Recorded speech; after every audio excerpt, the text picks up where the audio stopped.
social media for being a little more social. Connecting with new friends. Game day, just an Amtrak away. So Tomorrow's broadcasting stars today. Broadcasting live from the campus of Syracuse University. This is Newhouse Afternoon. Welcome to Newhouse Afternoon on ESPN 97.7 and on Twitch at QSportstalk.com. My name is Jake Lazarus, and I'm here with James Wildhack. James, how are we doing? Doing good, man. How's your break? It was great. It was long. It was definitely not filled with rest. It was a lot of sports. I was at the Giants Sunday night game against the Bengals, and then the next night went to game 1 of the ALCS? So you saw more offense from the Yankees than Giants. Yeah, that's kind of what it felt like. Unfortunately, that is what it felt like. I mean, Yankees were dominant. The Giants didn't cover, but, great weekend. It was fun. I did get to watch a Syracuse football win, which is kind of becoming regular, and I love it. Is Syracuse a wagon? But yeah, I think it was an awesome win for the program. We haven't won at Carter Finley Stadium since 2013, which I think is a great stepping stone for the Fran Brown era. One of the things that Syracuse football has really struggled with the past few years is just winning on the road, winning games on the road in hard environments. It was their blackout. It was a night game. It looked like a really electric atmosphere, and this team showed composure, which is the thing that Syracuse football as a program needs to do going forward if you want to be one of these top teams in the ACC. Yeah, and it starts with the quarterback. We say it every week, and every Q Sports Talk show says it, but we got to harp on Kyle McCord. 31 for 42, another 300-yard game, and 2 touchdowns. That's 300 yards in all 6 games this year, breaking a program record. I mean, he's special. I think he's the best pure passer to ever put on a Syracuse football jersey when you just look at the way he throws the ball. And I think one of the most impressive things I've seen him grow from that Holy Cross Georgia Tech games, when he gets out of the pocket, I don't see him forcing the ball as much because he would try to kind of create a play that was a little bit out of his skill set. And you saw in that Holy Cross game when he rolled out to the left, I think it was in the second quarter, he gets hit, ball pops out. If that's an FBS team, a different role, you don't know what happens there. But at some points, his discipline to say, okay, I can make a play here, or oh, this isn't the time to make a play. I'm good enough that I'm fine with 3rd and 9 if something's not there. He also fits the scheme, right? Yeah. It's the short to intermediate passing game, and timing is so key. And when Kyle McCord drops back in the pocket, it's 1-2 and ball's out. And if it's not out, and if his first or second read's not there, he's out of the pocket making a play. It's not standing in the pocket for 3, 4, 5 seconds. It makes it easier for the offensive line. They hold their blocks, less penalties when you have faith in your quarterback to, go out and make those athletic plays. Yeah, I agree, and I think one of the things we've seen McCord really grow at is being able to pick up blitzes. If you look at that Stanford game, their scheme was really, we're just not going to let Kyle McCord sit back in the pocket and absolutely dissect us. I think it was one of the first drives of the game where in NC State red zone, and they send an all-out blitz, and Pena just kind of goes on one of those short crosses. He's throwing off his back foot. All his momentum's going back, and he throws an absolute strike 17 yards down the field. I mean, that's pure arm talent right there. That's what that is. He's been phenomenal. I mean, he's breaking records, and I think it's super exciting to watch. And as Syracuse fans, we have to be grateful because this is one of the best players to ever step on our campus. I'm trying to think back quick in my head, but I can't disagree with that. I mean, in my opinion, he's the best Syracuse quarterback since Eric Dungy. And I think Eric Dungy is criminally underrated because he was an absolute baller. I think we could do a whole nother show about talking about Syracuse quarterbacks and the top 10 quarterbacks of all time. But one of the things we talked about a couple weeks ago was whether or not Syracuse had a true number 1 wide receiver, whether it was Pena, whether it was Meeks, whether it was Zeke Haynes, who's hurt right now. But in the last 2 weeks, I think we have it pretty figured out. I think number 7, Jackson Meeks, is that guy. I think Meeks is definitely that wide receiver 1, and I think that's what Fran expected when he stepped on this campus. Meeks was a senior, didn't really see a lot of production at Georgia. He trusted Fran Brown, so he transferred here to Syracuse. And ever since he's gotten more reps and more targets, he's just gotten more comfortable in that wide receiver one role. Did you see the clip during the game after he scored the touchdown of him celebrating with Fran on the sideline? Yeah, it's like it's awesome. It's awesome. The culture of this team, they're having fun out there. I mean, they're playing hard football, but they're having fun. I think that's important. You got to celebrate those moments. And I see this confidence in Meeks that he wants to be that guy. He wants to step up into that role. And he had a great game. But I also think Omari Hatcher has the potential to really break out late in this season. He can make contested catches. He's the tallest, biggest frame that we've got. And the more this offense opens up, the more opportunities he's going to get down the field.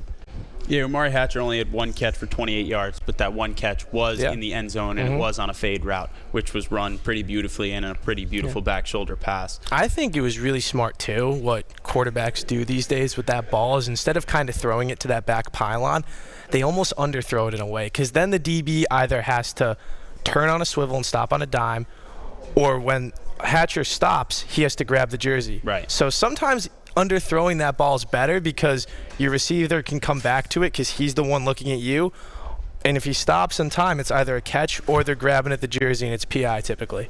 Yeah, is it either underthrown or perfectly thrown, I guess, is the conversation. I would argue that it's perfectly thrown. It sounds like you would, too. Yeah, I would. Meeks, 11 receptions, 116 yards, and another touchdown. That's his third touchdown in just as many games. So an awesome show for Jackson Meeks. And it's pretty hard to talk about the Syracuse offense without mentioning, number one, LaQuint Allen. Another great show, 21 attempts for 91 yards and a touchdown, his second touchdown in 2 games, including the game winner, which we didn't have a show last week, our show. But he did have the game-winning touchdown in overtime against UNLV. I think one of the most impressive things about LaQuint Allen is his leg drive. Because when he gets kind of stood up, his leg drive, he just gets lows and he just wants to run through you. Everyone compares him to Isaiah Pacheco. I think that's such a perfect comparison. He runs angry. He doesn't look like he's super fast, but he's super fast. And when you meet him at that point of contact, he's going to go lower and he's going to push harder every single time. Is it LaQuint Allen or Saquon Barkley?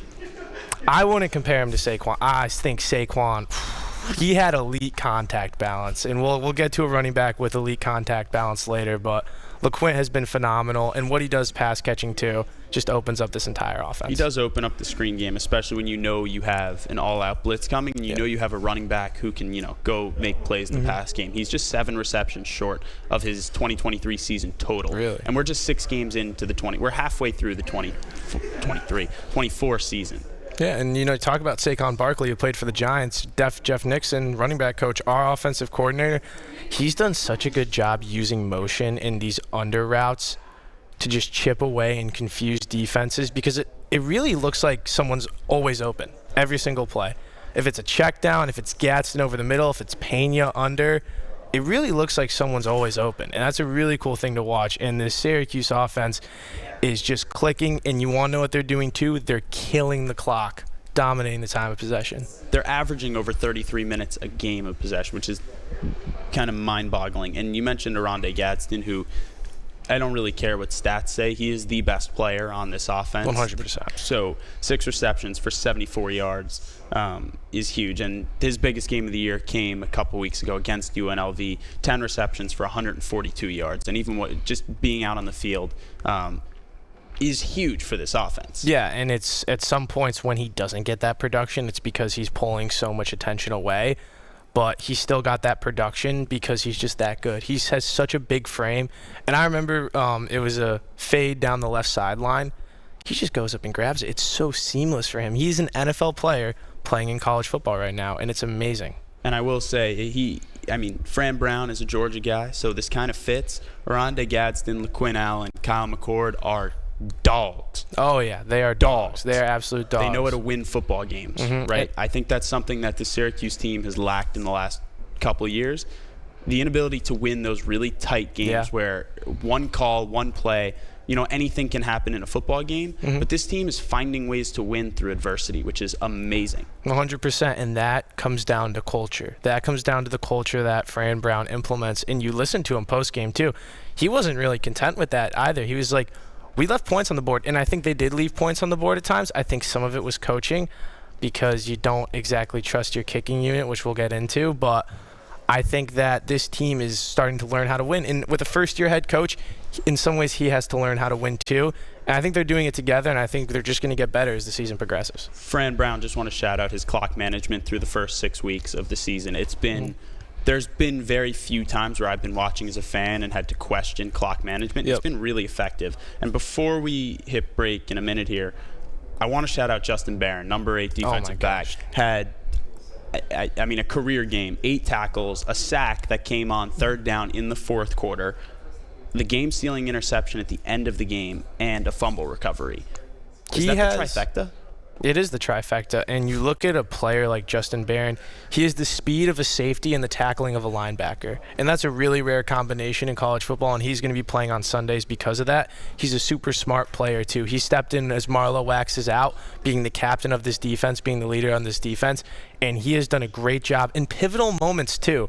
It really seems like either Fidel Diggs, who's phenomenal, had 2 sacks on the day, or Barron really step up in this defense when, we kind of need a momentum shift. And I do want to shout out my former Auburn friend, Donovan Kaufman, who played at NC State, led them with 11 tackles in this game. Yeah. And now is a punt returner. And by the way, when he was returning, was it a kick or a punt, and got rocked? I don't remember. It was one of the best moments. He just got ran over? Got ran over by a Syracuse kicker. It was pretty awesome. That is hilarious. I think NC State played a good game, too. I think they played one of their best games of the season. They had 400 yards of offense. I mean, they were moving the ball up and down the field. C.J. Bailey's good. C.J. Bailey is a really good quarterback. He can run, and that's one of the things that SU has struggled with. You looked at Haynes King. All of the big plays Georgia Tech had was really created by his legs. Holy Cross had some big plays created by their legs, too. The one thing I want to see that SU defense improve at a little bit is kind of containing quarterbacks. They did a good job against UNLV, but you kind of knew they wanted to run a triple option, so it's a little bit easier. But when a play breaks down, someone's got to be able to identify a quarterback. If on the scouting report it says he's going to run, someone's got to be there. And that's something we got to look for as we move forward to Pitt. After this short 4-minute break, we'll be teasing what Syracuse has to look out for against Pitt in a couple weeks. You are listening to Newhouse Afternoon on ESPN 97.7. Watch us on Twitch at QSportsTalk.com and give us a shout in the Twitch chat. And we'll answer some questions and talk about whatever you guys want to hear over the break. Cool. Yeah. Solid. Thank you. Is there anyone in the chat? Not yet. Not yet? Not yet. I also thought, too, that first field goal, I thought we blocked it for a second. I thought we blocked, because I'm a Seahawks fan, so I watched the Seahawks-Giants game, and I'm so used to Cam Chancellor just jumping over everybody and just blocking a field goal. And then I saw the Giants do it. I was like, That was one of my favorite moments of this season. And this Giants team is pretty rough. Andrew Thomas out for the year as of, last night. Yeah. Foot surgery, which... Ooh. I mean, he's the lineman from Georgia, right? Yeah. Okay. I mean, he's the Giants' best player, which I don't want to say is sad, but it's kind of sad. And Malik Neighbors is out, too. Yeah, Malik Neighbors should be back. Giants, you need a quarterback. I know one. He's from the state. No. Not yet. It's not this year. I'm holding out for Arch Manning. I know that might be a hot take. You're paying Daniel Jones. What are you gonna? Yeah. You're gonna cut him and just pay him like he's not. Tommy DeVito. They have no faith. Talk about having no faith in a player. The Giants had 0 faith in him last year. Really? It took 2 weeks before they trusted him to throw the ball. I'm not gonna lie. Saquon Barkley in that game had something like 25 or 30 rushing attempts, which is nuts. In the NFL, yeah. Saquon's a workhorse, but that was something crazy. I kind of want to find the box score from that game and see. I remember it was something crazy. It was October against the Jets in Week 8, Giants versus Jets, 2023. The final score: Jets 13, Giants 10. Yeah. What is it with the Jets and, always scoring 13 or 20 points? Every time I check, social media, and it's the Jets lost by 3. They scored 20 points. But they have Aaron Rodgers, Garrett Wilson, now Devontae Adams. I feel like they should be able to score more than 20 points. How about this for a ball game? You ready for this box score? Yep. Tyrod Taylor was 4 for 7 for 8 yards, got sacked twice. Tommy DeVito came in, was 2 for 7 for -1 yards, got sacked twice. How many rushing attempts do you think Saquon Barkley had in this 28. game? He had 36 rush attempts. 36. That's insane. 36 rush attempts. Matt Breida, 49ers legend, had 5 rush attempts. So they ran the ball 41 times. I don't know. I was just doing math before this. My brain's checked out. I was doing a math problem, and there was an exclamation point. I was like, I have no idea what this means. No, we're here at Newhouse. Yeah. Like, what are I do football stats. I don't do math like that. I do stats and analytics. I don't do math. Math is no good. Also, I'm just looking at this. Darren Waller was a Giant last year. Yeah, He used to be really good at football. Did he retire? He did retire. He stepped away from football. Yeah. I mean, prioritizes mental health. He's a super inspirational story. The fact that he was able to pull himself out of that place and come back and compete in the National Football League is inspirational. He was one of the best tight ends in the league for about 2 years, but that prime wasn't super long. No, and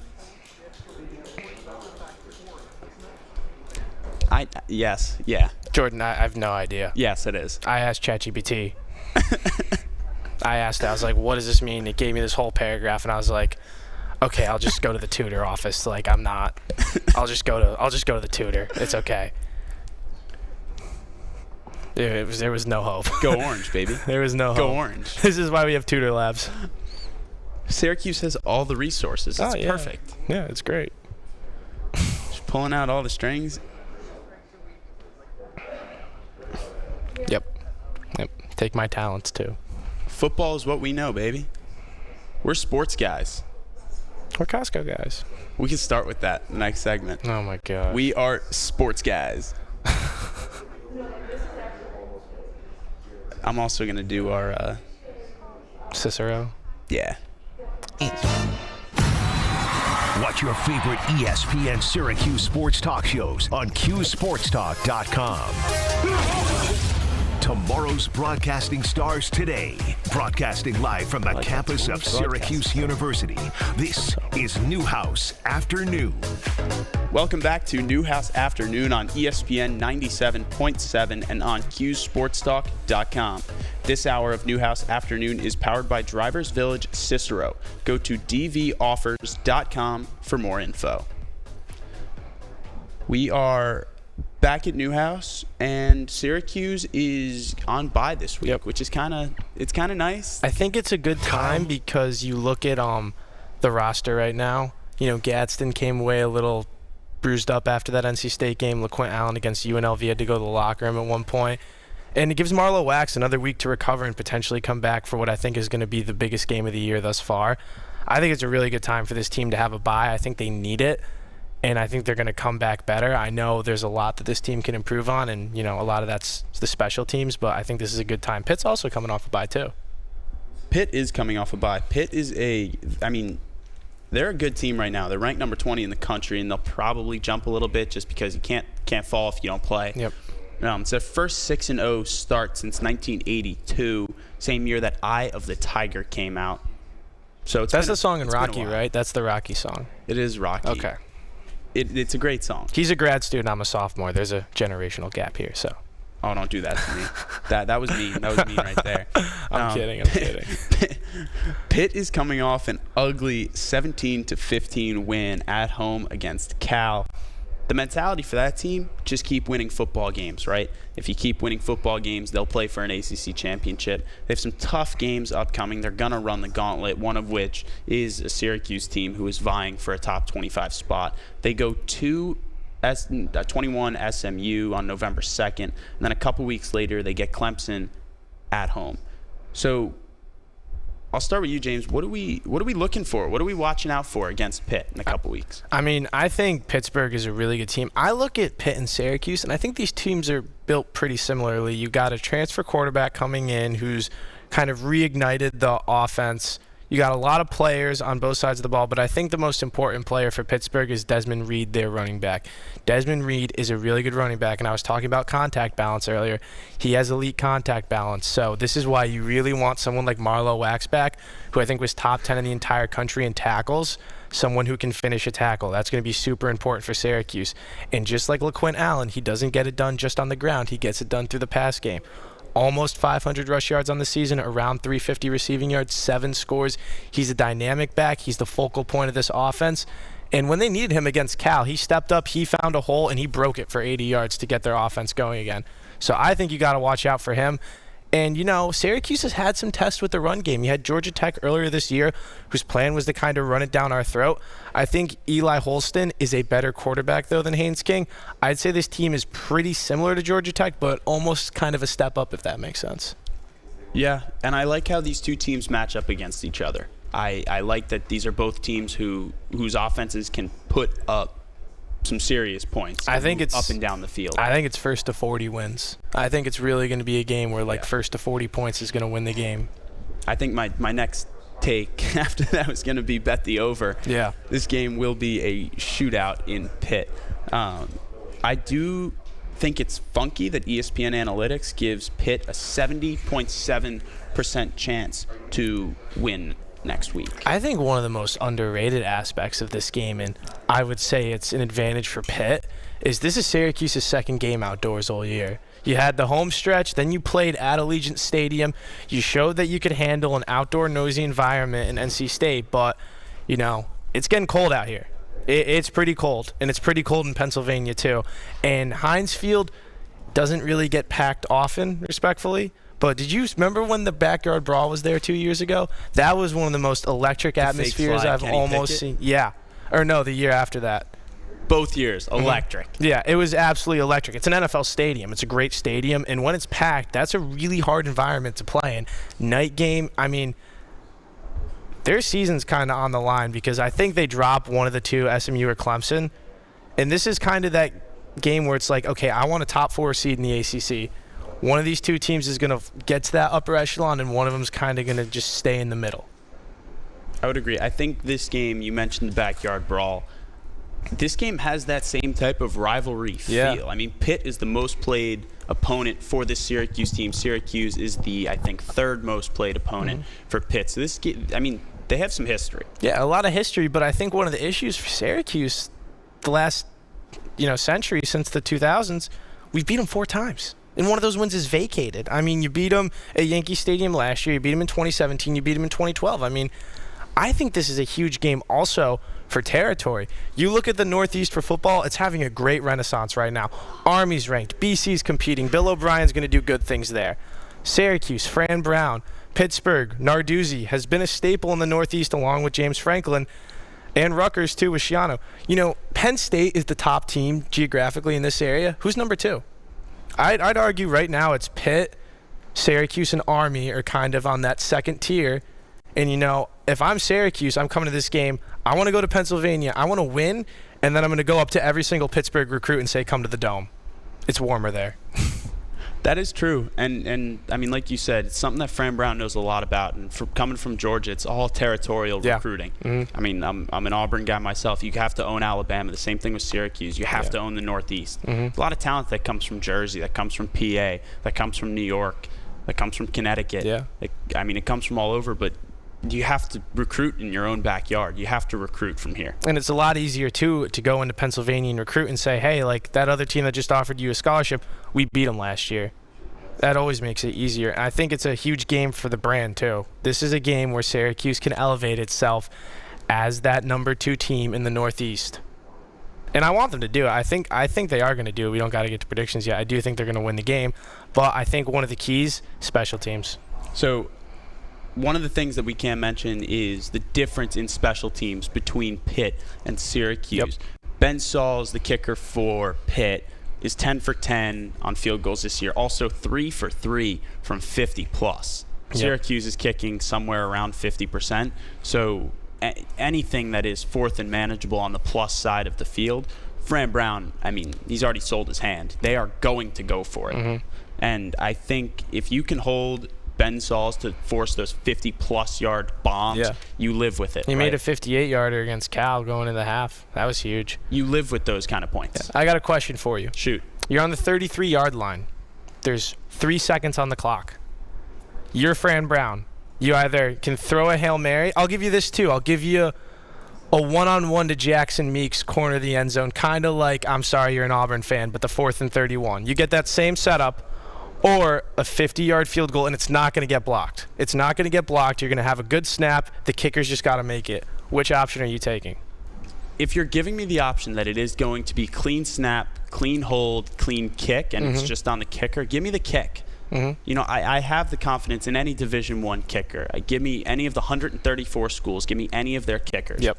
You should be able to make a 50-yard field goal. Because if you go to a high-level high school game, you're taking that option 10 out of 10 times.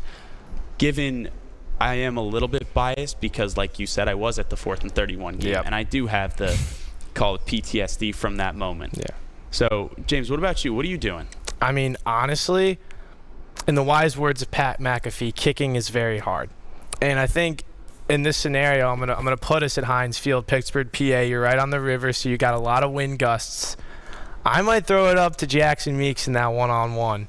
I'm honestly fine with that at that point because I think you've already said our kicking game isn't there yet, and I'd rather you stick by your decision, throw it up, and see what happens. Because also think about the NIL money you can make from that shirt or the catch. You know, got to do it for the players. But I think that it would. I would probably throw it, honestly.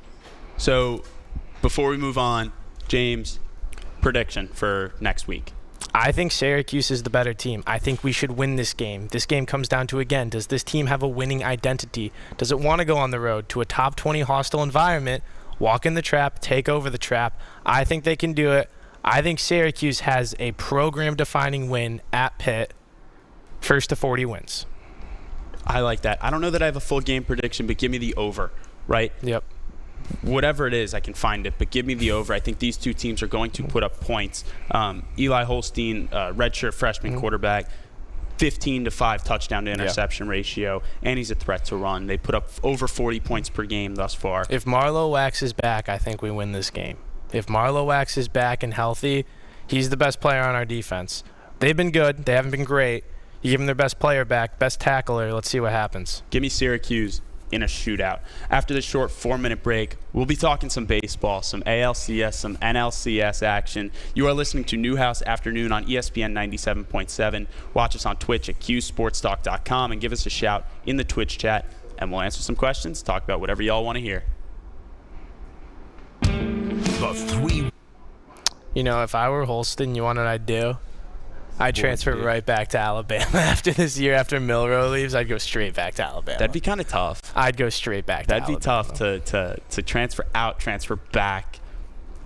No, they'd welcome him with open arms. I know, because he transferred out when Saban retired. Yeah.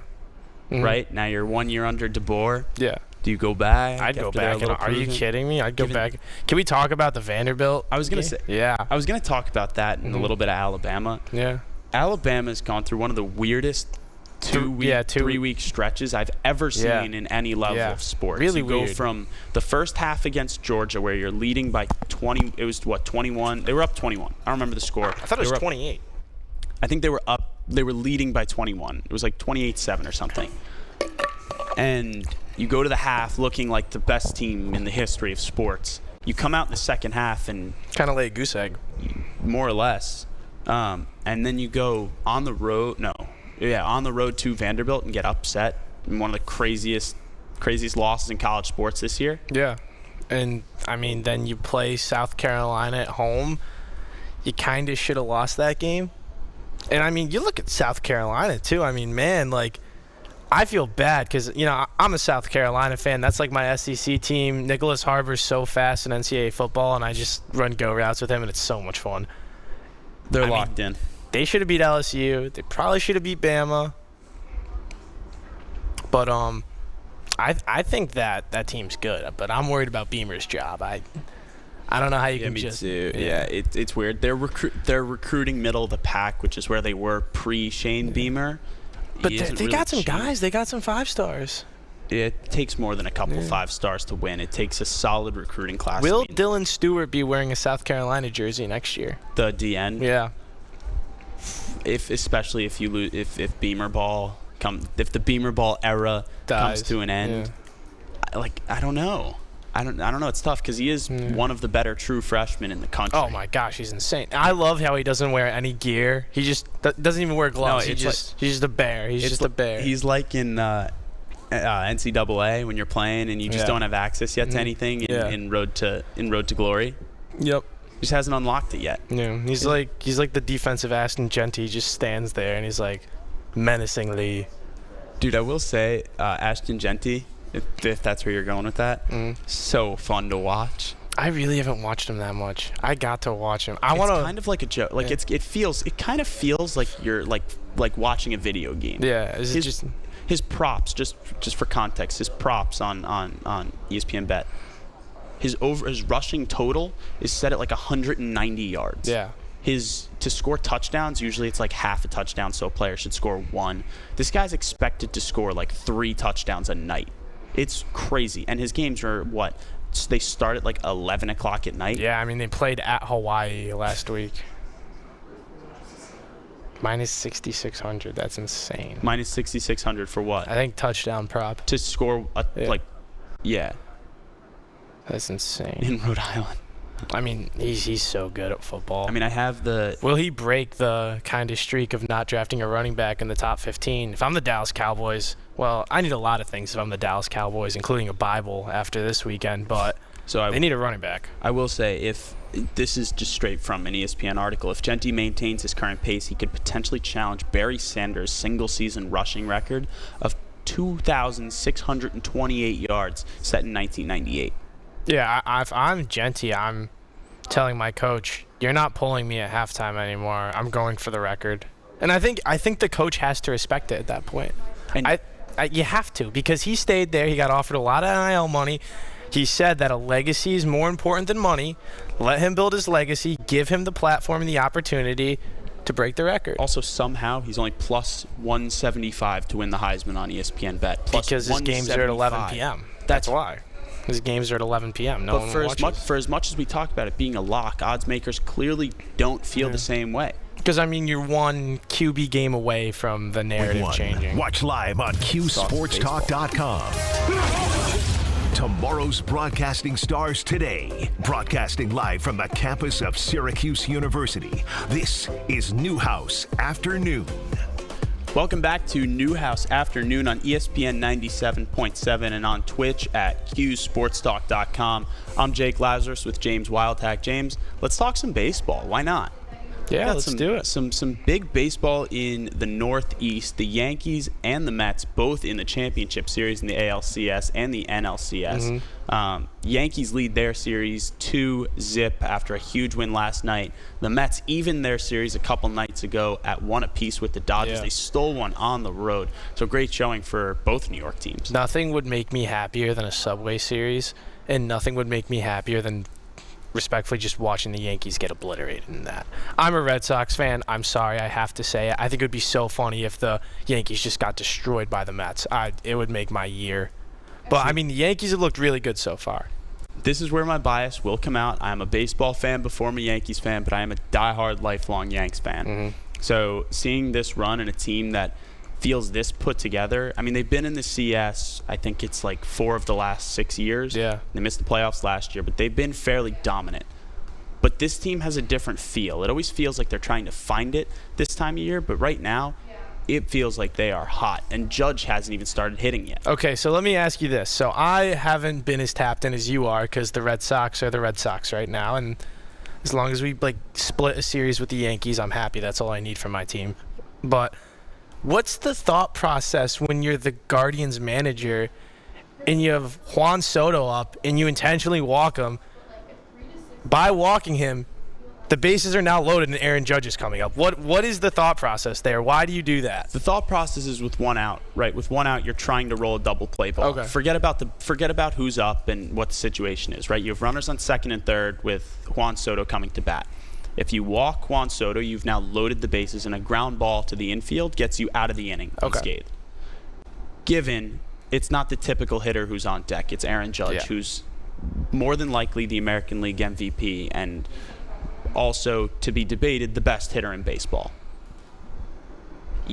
I thought that was a wild decision. It ended up not really mattering. Aaron Judge popped out to center, got sack fly. They only scored 1 run that inning, which is fine. I guess you could say the decision paid off. Would you argue they would have scored that run regardless if they walked Soto or not? I mean, it's tough. You're throwing to one of the best hitters in baseball. He's also hitting close to 400 in the playoffs right now. Yeah.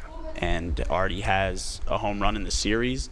He had a ball that barely got over in right field, but the wind was swirling. So I would make the argument that they probably score a couple. It was a weird decision. It felt like a Barry Bonds type moment where you're going to walk a great hitter to get to another great hitter. It just felt like a weird moment to me. It felt weird.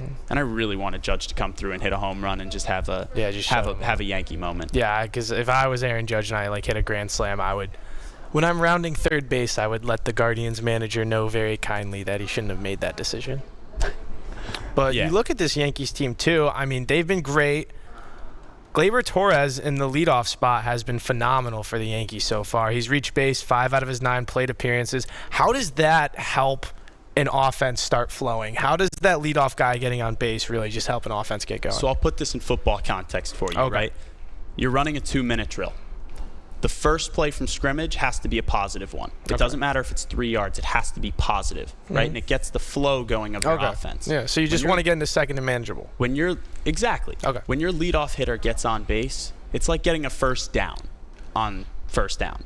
It's like getting the ball moving, right? You now have a runner on base. You have your lane of Juan Soto, Aaron Judge, what probably will change to Rizzo, to Stanton. They're all on the Yankees?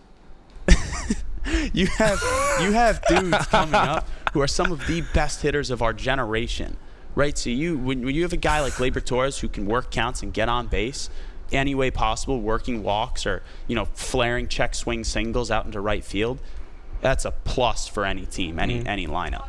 Okay, yeah, and also too, I mean, you look at the Guardians, and one of their strengths this year is they have had the best bullpen in the MLB. They've had the best bullpen ERA. They've had a lot of rookies that have stepped up. But the Yankees bullpen is really holding their own against this stacked Guardians one. They've been phenomenal throughout the postseason so far. They've only given up 3 runs allowed, 2 earned, and they've held pretty well, and they held well in Game 2 as well. The Yankees bullpen is amazing. It'd be hard to talk about this Yankees team with this Yankees bullpen without mentioning Sir Luke Weaver. Okay. The Yankees closer Clay Holmes lost his job in about middle of September, after giving up a walk-off grand slam or 3-run home run to the Texas Rangers, and he basically got yanked from the closing spot. Okay. It was vacant for a couple weeks, and then Luke Weaver started closing games for Aaron Boone and co., and he kind of never lost it. He gave up his first earned run of the playoffs last night, a home run to Jose Ramirez with the game felt like already over. But Luke Weaver is an animal on the mound. It just feels like he is amped up. The whole stadium is fired up when he runs into a game. The whole light show and all the showmanship when he comes in, everyone is so fired up, and it's funny. In big situations, usually the whole crowd is like roaring. Yeah. And when he's on the mound, everyone's just chanting like Luke. They just believe in him.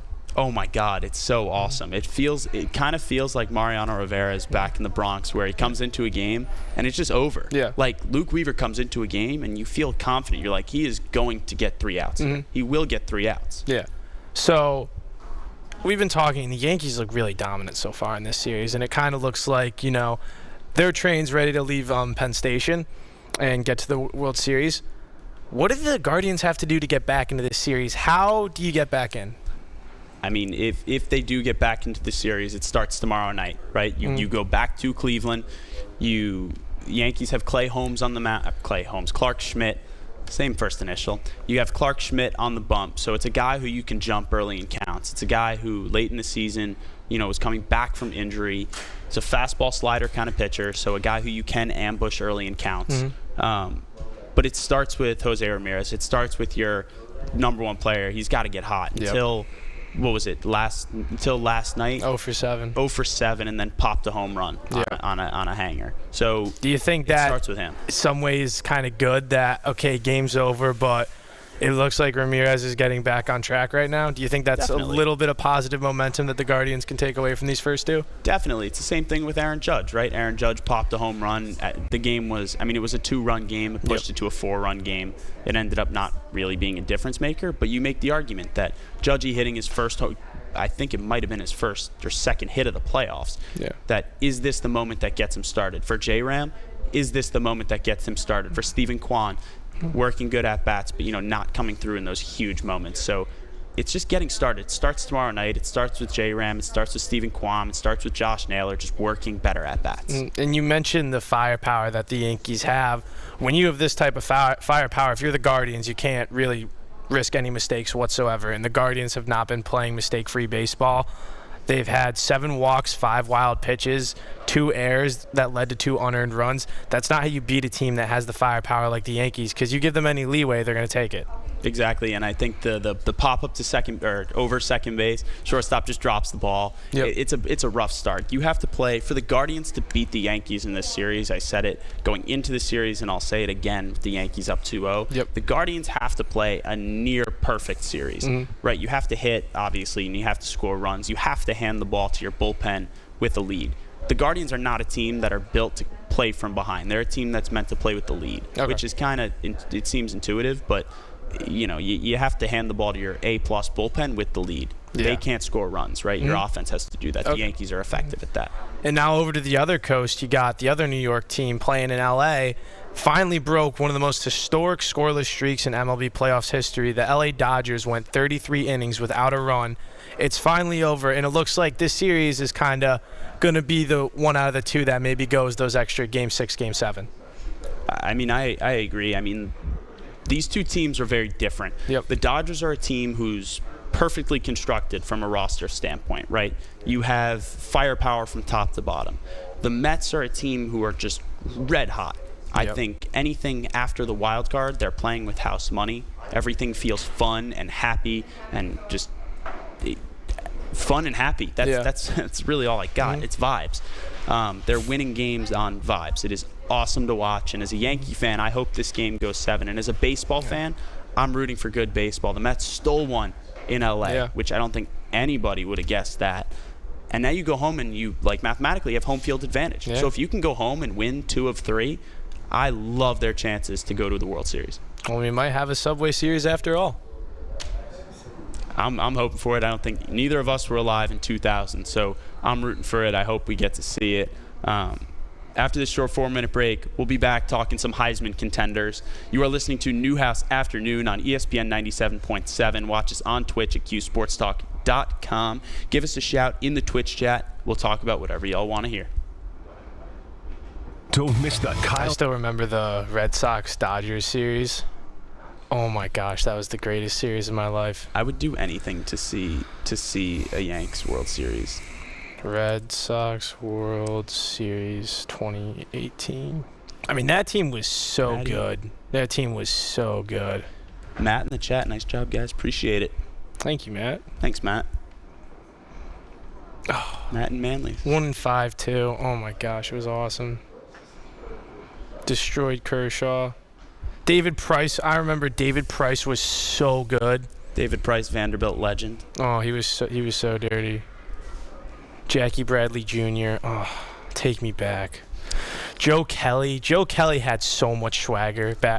My favorite Joe Kelly moment, I will say, wasn't when he was a Red Sox. When he was a Dodger and they played the Astros in the World Series, and he made made the face at him. It was so good. I love Joe Kelly. Joe Kelly's my favorite. I'm thinking a Subway Series is possible. I'm not saying it's likely, because I still have the Dodgers winning this one in 6. But actually, before the series started, I had the Dodgers in 5, Yankees in 6. Really? Yankees in 6?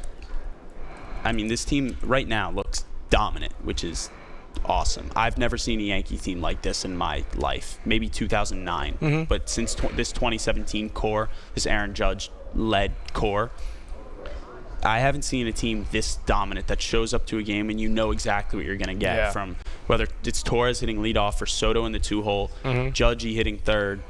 I would assume Rizzo bumps up to to hit cleanup tomorrow night. Just Austin Wells struggling, having some rough at-bats. Stanton is en fuego.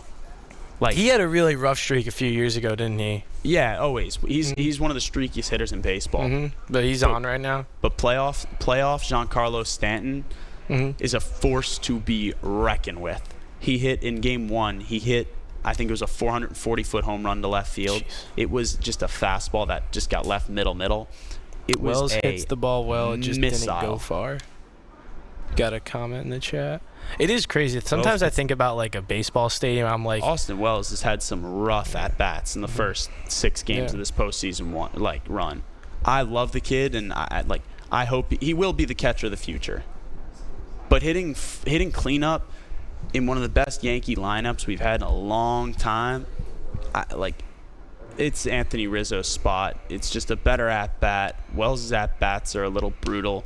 But I will give the kid props. He called a great game for Rodon in Game 1 and settled Cole down nicely in Game 2. That takes balls to be the catcher of the New York Yankees. yeah. Jorge Posada's the last one to win it. I was a catcher for my 3rd grade Little League team, and some kid tried stealing home, and he met the full force of my 120-pound 5'2" frame, and he went into me, and he bounced right off of me. I had the ball, too. Absolute unit. I was lethal. I sucked at baseball because I was afraid of getting hit by the ball, but I was a dirty catcher back in the day. I never liked catching. I was always a pitcher. I loved pitching. I loved the idea that you could stand on the mound, look someone in the eyes, and be like, no matter what I throw, you're not going to hit it. You're not capable of hitting what I'm about to throw you. It was the coolest, best feeling in the world. Shout out my cousin, Jack Swanson. I called him yesterday. I was like, all right, what's the word on the MLB playoffs? Hit me with it. And he hit me with everything. He's a great baseball player. I love it. He'll be at Vandy one day. Dansby Swanson. Sorry? Dansby Swanson was a Vanderbilt baseball player who now plays for the Cubs, but he also played he won a World Series with the Braves. Braves won in 22? Yes, when I was at Auburn, which was pretty fun. When did the Nationals win? Was that 21? That was 19. 21 or 19? I think it was 21. Who won it last year? Astros? Actually, the Braves won in 21. The Nationals won in 19 last year. The Nationals won in 19. Who won the 2013 World Series? Red Sox. Shut up. Can I say that on air? I'm telling. Watch your favorite ESPN Syracuse sports talk shows on QSportsTalk.com. Tomorrow's broadcasting stars today, broadcasting live from the campus of Syracuse University. This is Newhouse Afternoon.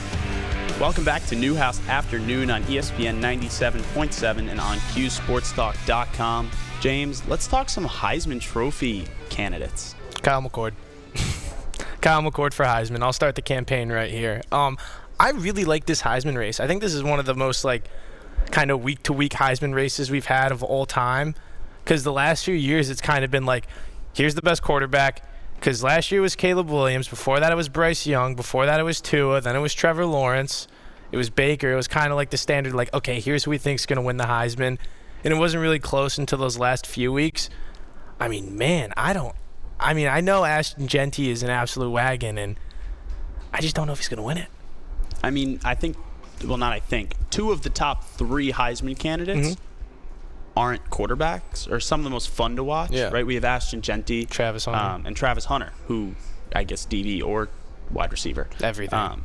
Does it all. Let's start with Ashton Genty, though, who right now is the odds-on favorite on ESPN Bet at plus 175 to win the Heisman. He is fun to watch. He feels like I'm watching a simulation. Yeah, he's amazing, and my only question is, do you think he has to break the record? How close does he have to get to the record to get the Heisman?